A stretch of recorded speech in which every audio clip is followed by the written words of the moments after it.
শীতকালে পিঠেপুলি খাওয়ার মজাই আলাদা। তার জন্য কিন্তু কোনো রকম অজুহাতের দরকার হয় না। নমস্কার বন্ধুরা, আমার আজকের রেসিপি রসবড়া। এই রেসিপিটি অনেকে অনেক রকমভাবে বানিয়ে নেয়, আর ঠিক কোন কোন ডাল মিশিয়ে এই রেসিপিটি বানালে খেতে একদম পারফেক্ট হয় সেটাই আজ তোমাদের সঙ্গে শেয়ার করব। রেসিপিটি ভালো লাগলে আর এরকম নিত্য নতুন রেসিপি পাওয়ার জন্য ভিডিওটাকে একটা লাইক দিয়ে চ্যানেলটাকে সাবস্ক্রাইব করে নেবার অনুরোধ রইল। চলো তাহলে স্কিপ না করে দেখে নেওয়া যাক পুরো ভিডিওটা। এখানে আমি 2/3 কাপ ভাঙা মাসকালাই ডাল নিয়েছি, আর সঙ্গে নিয়েছি হাফ কাপ বিউলির ডাল। দুরকম ডাল দুটো বাটিতে ঢেলে নিচ্ছি। মাসকালাই ডাল কিন্তু গোটাও কিনতে পাওয়া যায়, আবার এরকম ভাঙাও কিনতে পাওয়া যায়। এবার দুটো বাটিতে জল দিয়ে ডালগুলো মোটামুটি 6 থেকে 7 ঘন্টা ভিজিয়ে রেখে দিতে হবে। এর আগে এই রেসিপিটি শুধুমাত্র বিউলির ডাল দিয়ে আমি বানিয়েছিলাম, তাতে কিন্তু খুব একটা ভালো টেস্ট পাওয়া যায়নি। তাই এবার মায়ের কথা মতো এই দুরকম ডাল দিয়ে রেসিপিটি বানানোর পর পারফেক্ট টেস্ট পাওয়া গেল। 6 থেকে 8 ঘন্টা ধরে ডালগুলো এভাবে ভিজিয়ে রাখার পর বিউলির ডালগুলো খুব সুন্দর ফুলে উঠেছে, আর মাসকালাই ডালের থেকে খোসাগুলো খুব সুন্দরভাবে ছাড়িয়ে নেওয়া যাবে। ভেজানো ডালের সঙ্গে জল মিশিয়ে হাত দিয়ে এভাবে কচলে নিলেই খুব সহজেই কিন্তু ডালের খোসাগুলো উঠে আসবে।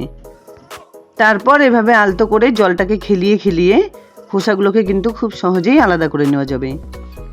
মোটামুটি 5-6 বার কিন্তু এভাবে ডালটাকে ধুয়ে নিতে হবে। সমস্ত খোসাগুলো যদিও এভাবে পরিষ্কার করে নেওয়া যাবে না, যদিও একটু আধটু খোসা থেকে থাকে, তাও কিন্তু কোনো সমস্যা হবে না। মোটামুটি 5-6 বার ধুয়ে নেবার পর এতগুলো খোসা আমার বেরিয়ে গেছে।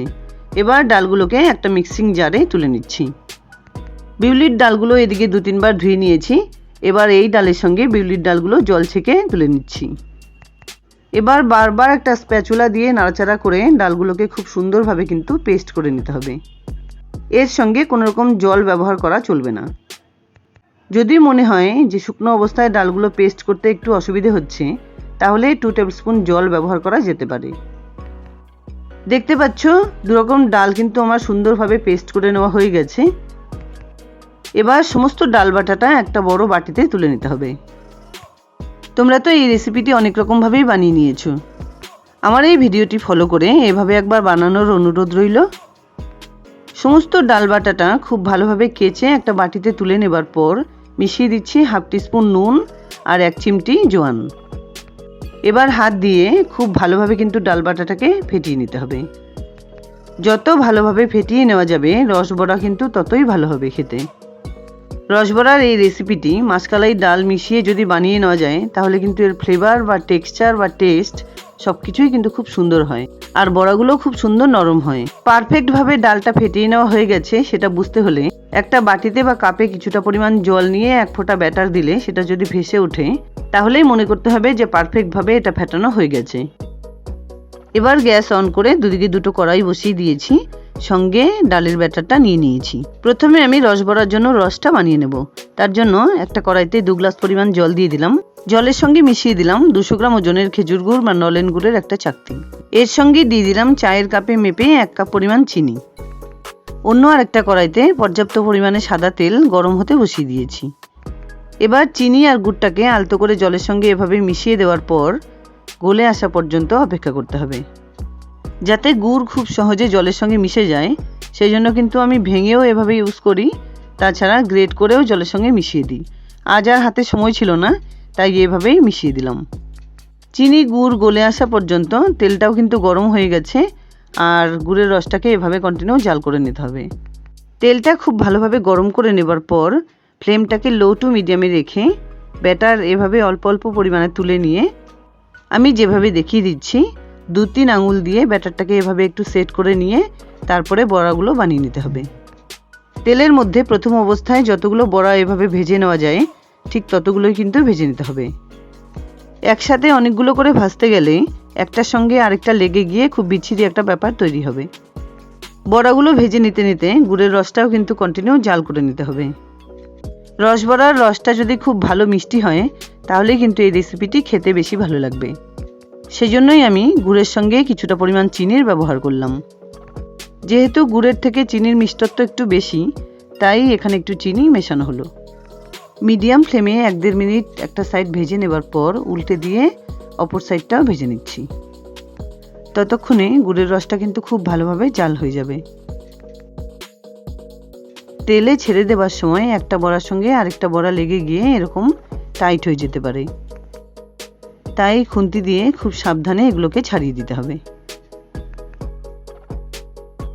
কিছুক্ষণ জাল করে নেবার পর গুড়ের রসের থেকে এরকম কালচে ফেনা তৈরি হতে পারে, সেগুলো আলতো করে এভাবে তুলে ফেলে দিতে হবে, তা না হলে রসের মধ্যে দেখতে কিন্তু খুব বাজে লাগবে। বড়াগুলো ভেজে নেবার সময় অবশ্যই কিন্তু খেয়াল রাখতে হবে যে ফ্লেমটা যাতে মিডিয়ামে থাকে, তাহলে ভেতরেও সুন্দর ভাজা হবে। এদিকে গুড়ের রসটাও কিন্তু খুব সুন্দর করে জাল করে নেওয়া হয়ে গেছে, আর বড়াগুলো গোল্ডেন ব্রাউন কালার করে ভেজে নেওয়া হয়ে গেছে। এবার একটা ঝাঁঝরি হাতা দিয়ে যতগুলো সম্ভব বড়া তেল ছেঁকে তুলে নিয়ে রসে ছেড়ে দিতে হবে। ঠিক একইভাবে সমস্ত বড়াগুলো তেল ছেঁকে তুলে নিয়ে রসে ছেড়ে দিচ্ছি। ভাজার পর বড়াগুলো যতটা পরিমাণ ফুলেছে রসে দেবার পর কিন্তু ডাবল হয়ে যাবে। এবার ঠিক একইভাবে ফ্লেমটাকে লো টু মিডিয়ামে রেখে ব্যাটার থেকে বাকি বড়াগুলো ভেজে নিতে হবে। এর আগেও আমার চ্যানেলে আমি ভেজ, ননভেজ বা অ্যাট্রাকটিভ অনেক ধরনের রেসিপি তোমাদের সঙ্গে শেয়ার করেছি। তাছাড়াও পিঠেপুলির বিভিন্ন রকম রেসিপি শেয়ার করা আছে, তার 2-1টা ভিডিওর লিঙ্ক এই ভিডিও ডিসক্রিপশন বক্সে আমি দিয়ে দেব। তোমরা প্লিজ একবার চেক করে নিও, তার মধ্যে কোন রেসিপিগুলো বেশি ভালো লাগলো প্লিজ আমায় কমেন্টসে জানাতে ভুলো না। দ্বিতীয়বারের দেওয়া বড়াগুলো গোল্ডেন ব্রাউন কালার করে ভেজে নেওয়া হয়ে গেছে। এবার এগুলোকেও তেল ছেঁকে তুলে নিয়ে রসে ছেড়ে দিতে হবে। গুড়ের রসে ছেড়ে দেওয়ার পর সেটা কিন্তু আর জাল করার কোনো দরকার নেই। প্রথমবারের ভেজে নেওয়া বড়াগুলো রসে ছেড়ে দেবার আগেই আমি রসের কড়াইয়ের ফ্লেমটা অফ করে দিয়েছিলাম। সমস্ত বড়াগুলো ভেজে নেবার পর 5-6 ঘন্টা এভাবে রসে ডুবিয়ে ঢেকে রেখে দিতে হবে, তাহলেই পারফেক্ট রস বড়া তৈরি হয়ে যাবে। 5-6 ঘন্টা ধরে এভাবে রসে বড়াগুলো ডুবিয়ে রাখার পর একবার তোমাদের সামনে দেখিয়ে দিচ্ছি। আর রাতে যদি এই রেসিপিটি বানানো হয় তাহলে কিন্তু পরদিন সকালেই খেতে বেশি ভালো লাগবে। দেখতে পাচ্ছ সমস্ত বড়াগুলো বেশিরভাগ রসটাই কিন্তু টেনে নিয়েছে, আর বড়াগুলো কি সুন্দর ফুলে উঠেছে।